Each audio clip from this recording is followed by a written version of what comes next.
Compte rendu du Conseil des ministres ordinaire du jeudi 11 mai 2023. Le jeudi 11 mai 2023, sous la très haute présidence de son Excellence, professeur Faustin Archange Touadéra, président de la République, chef de l'État, le Conseil des ministres a tenu sa séance ordinaire à 16h35 autour de l'ordre du jour suivant: l'interpellation, les dossiers à examiner, la communication ministérielle et les divers. Le ministre chargé du secrétariat général du gouvernement et des relations avec les institutions de la République a présenté la position des membres du gouvernement absents avant d'aborder les points inscrits à l'ordre du jour. Au titre de l'interpellation, Son Excellence, Monsieur le Président de la République, chef de l'État, a interpellé le ministre chargé de l'Éducation nationale sur la situation des toitures de l'école Centre Filles et Garçons, du bâtiment annexe du lycée Barthélemy Boganda, qui ont été enlevés à cause des intempéries, et quelles sont les dispositions qui ont été prises pour leur réhabilitation, s'est interrogé le président de la République. Le ministre, en réponse, a confirmé cet état de choses. En reprenant la parole, Son Excellence, Monsieur le Président de la République, a demandé au ministre chargé de l'Éducation nationale d'instruire le directeur de construction des bâtiments scolaires de produire les devis de réparation de ces toitures afin de le soumettre au ministre chargé des Finances et du Budget pour la prise en charge de la réhabilitation de ces toitures, au titre des dossiers à examiner. Le ministre chargé de la Santé et de la Population a soumis à l'examen du Conseil 2 dossiers. Le premier dossier est relatif au projet d'arrêté interministériel portant création d'une unité de gestion de projet chargée de la coordination et du suivi programmatique, financier et technique de tous les projets du secteur santé.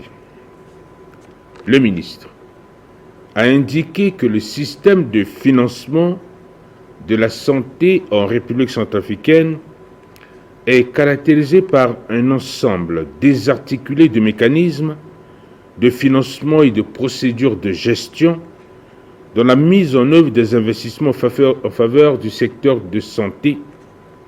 En témoignent les résultats de plusieurs audits réalisés par les partenaires et les instances gouvernementales compétents, lesquels ont mis en exergue les anomalies et les incongruités de toutes sortes relatives à la gestion fiduciaire des projets et programmes de santé. Cette situation a eu pour conséquence le faible taux d'absorption des ressources mobilisées, un manque de transparence et de redevabilité, tant de la part des partenaires que des entités relevant du ministère. L'une des recommandations majeures du séminaire gouvernemental pour le secteur de la santé a porté sur la mise en place d'une unité de gestion au sein du dit ministère.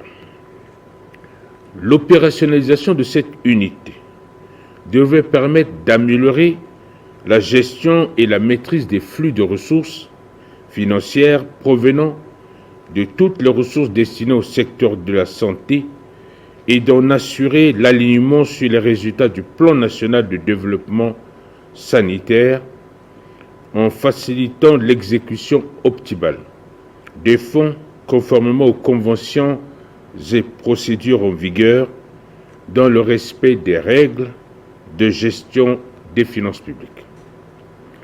L'unité de gestion des projets, programmes de santé aura entre autres pour mission d'assurer la supervision globale de la mise en œuvre des projets, programmes de santé et suivi évaluation de la passation des marchés, de la gestion comptable et financière et prendra également en charge les projets de réforme du ministère de la Santé et de la Population, dans le but d'assurer l'ancrage de l'unité de gestion dans le système de gestion des finances publiques et de répondre aux attentes des partenaires techniques et financiers qui envisagent de confier plus de responsabilités au gouvernement dans la gestion des financements. Le ministre a sollicité du Conseil l'adoption du dit projet d'arrêté et l'accord de principe pour la mobilisation des ressources nécessaires à la mise en place de l'unité fiduciaire.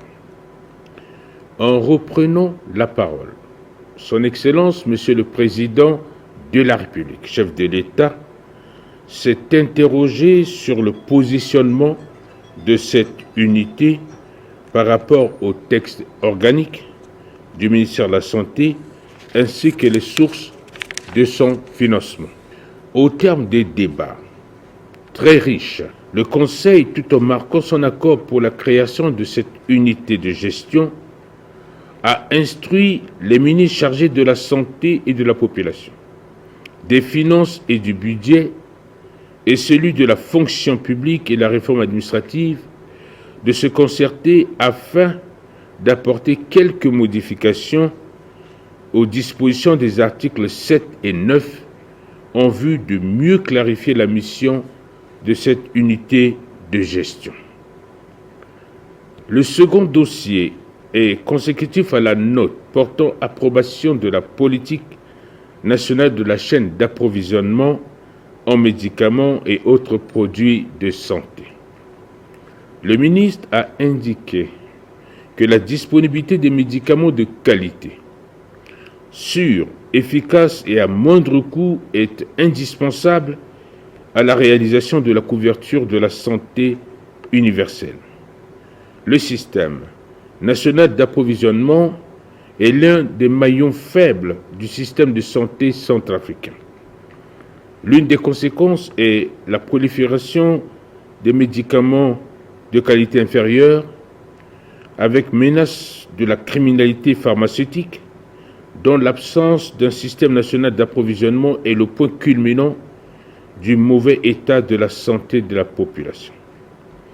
Le gouvernement, sous la très haute impulsion de son Excellence, Monsieur le Président de la République, chef de l'État, a engagé des initiatives visant à créer un cadre juridique et institutionnel pour garantir l'accès de la population à des médicaments de qualité. Il s'agit, entre autres initiatives, de la politique nationale de santé 2019-2030 et le plan de développement sanitaire de troisième génération 2022-2026, la loi numéro 20.012 du 11 juin 2020 portant sur le médicament et les autres produits de santé et l'exercice en République centrafricaine, et enfin les 10 domaines d'impulsion présidentielle qui prônent la mise à disposition des médicaments de qualité dans toutes les formations sanitaires. De ce qui précède, la politique nationale de la chaîne d'approvisionnement en médicaments et autres produits de santé énonce la vision, le but, les orientations stratégiques assorties des activités clés et élaborées selon un processus participatif et inclusif, en vue de permettre au département de mobiliser des ressources nécessaires à la mise en œuvre de cette politique. Le ministre a sollicité du Conseil l'approbation de la dite note. Après débat, le Conseil a adopté la dite politique nationale ainsi que le projet de décrets d'approbation y relatifs. Au titre de la communication ministérielle, le ministre chargé de la Santé et de la Population a présenté au Conseil la note relative à l'état d'évolution de la propagation de la pandémie du coronavirus en République centrafricaine. Le ministre a d'emblée rappelé la déclaration faite par M. le directeur général de l'Organisation mondiale de la santé, OMS, décrétant la fin du Covid-19 en tant qu'état d'urgence de santé publique de portée mondiale. Cela ne veut pas signifier que cette maladie est complètement éradiquée, mais demeure une menace mondiale. Notre pays prendra certaines dispositions officielles par rapport à cette déclaration, tout en gardant la vigilance sur l'évolution de cette pandémie à travers des mesures préconisées pour se prémunir de cette maladie. Le ministre a par ailleurs indiqué que dans le cadre de la lutte contre la propagation de la pandémie du Covid-19 dans notre pays, la situation épidémiologique à la date du 11 mai 2023 se présente comme suit. 121 364 personnes testées à ce jour depuis le début de la pandémie le 14 mars 2020. 2 nouveaux cas confirmés à la 18e semaine de l'année en cours sur 146 personnes testées. 15 405 cas cumulés confirmés depuis le début de la pandémie le 14 mars 2020. 15 290 patients guéris et 114 décès observés dans nos différents hôpitaux. 2 914 105 personnes vaccinées dans les régions sanitaires de notre pays. Après cette présentation, le Conseil en a pris acte. Au titre des divers, le ministre chargé de l'Éducation nationale a informé le Conseil de la mission qu'il a effectuée dernièrement à Conakry, en Guinée, dans le cadre de la réunion organisée par le groupe des partenaires du système éducatif GPE 2025. Il faut noter la présence à cette réunion de la responsable pays pour la République centrafricaine, qui est accompagnée de l'économiste du GPE. Cette mission fait suite à l'atelier régional sur le déploiement de nouveaux modèles opératoires du groupe des partenaires du système éducatif GPE 2025. Les objectifs assignés à cette mission sont, entre autres, d'appuyer le pays dans l'application des recommandations de l'atelier régional, d'apporter un appui dans la finalisation de la matrice de financement domestique et de rencontrer les autorités pour le financement de l'éducation, de présenter au comité local de l'éducation les prochaines étapes après l'élaboration du pacte de partenariat et enfin de participer à la mission de supervision du projet PAP-SE 2 financé par le GPE. Le ministre chargé de l'économie numérique, des postes et télécommunications a informé le Conseil, quant à lui, de l'arrivée à Bangui d'une délégation de la société de téléphonie mobile MTN dans le cadre de l'exploitation de la fibre optique. Cette société était retenue pour gérer la fibre optique dans notre pays. À cet effet, une mission du MTN est attendue à Bangui suite à l'appel d'offres de gestion de la fibre optique et le président directeur général de cette société viendra personnellement pour la signature du document y relatif. Le ministre chargé de la fonction publique et de la réforme administrative a informé le Conseil que la mission du contrôle des fonctionnaires et agents de l'État dans nos provinces a démarré ses travaux. Les résultats de ce contrôle sont automatiquement enregistrés en ligne. L'équipe du contrôle est assistée par certains cadres de l'Institut centrafricain des statistiques et des études économiques et sociale ICASES. Le ministre, chargé de l'équipement et des travaux publics, a informé le Conseil de la tenue de la réunion du comité de coordination sectorielle des transports avec la présence des partenaires. Il a également informé le Conseil de l'arrivée du directeur régional de la Banque mondiale pour l'Afrique de l'Ouest et du Centre.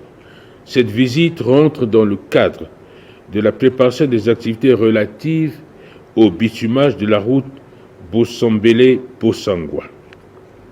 Le ministre chargé de l'Agriculture et du Développement rural a informé le Conseil de la 3e réunion du comité de coordination du secteur rural tenue le 18 avril 2023 à Bangui.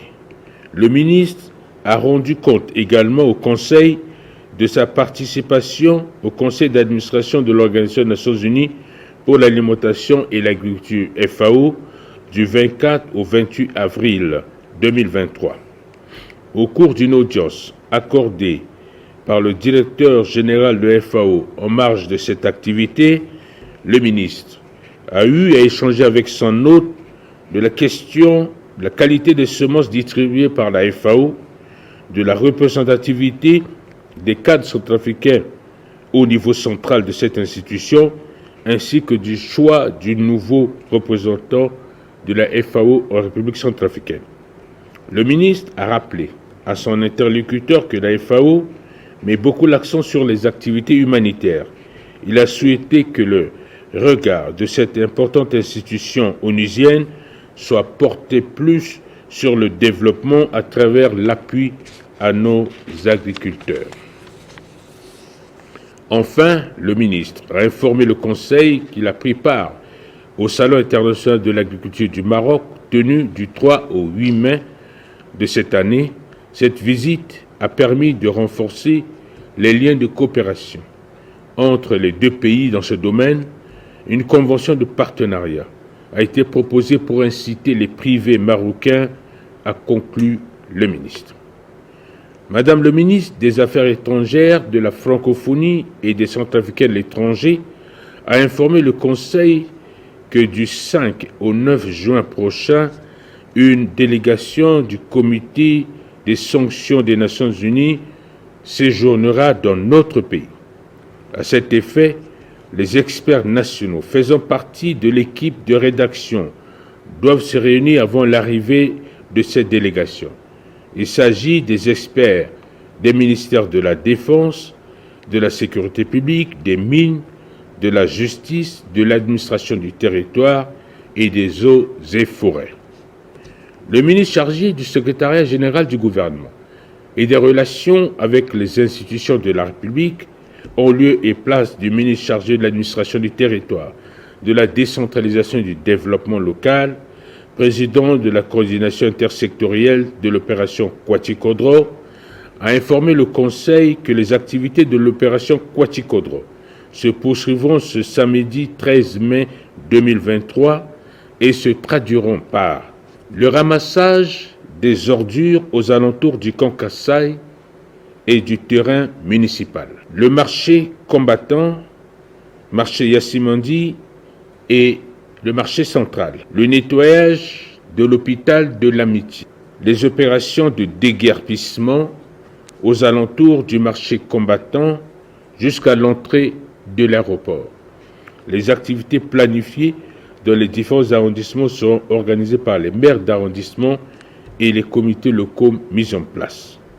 L'ordre du jour étant épuisé, Son Excellence, Monsieur le Président de la République, chef de l'État, a levé la séance à 19h07. Fait à Bangui le 12 mai 2023, le ministre, chargé du secrétariat général du gouvernement et des relations avec les institutions de la République, Maxime Balalou. Je vous remercie.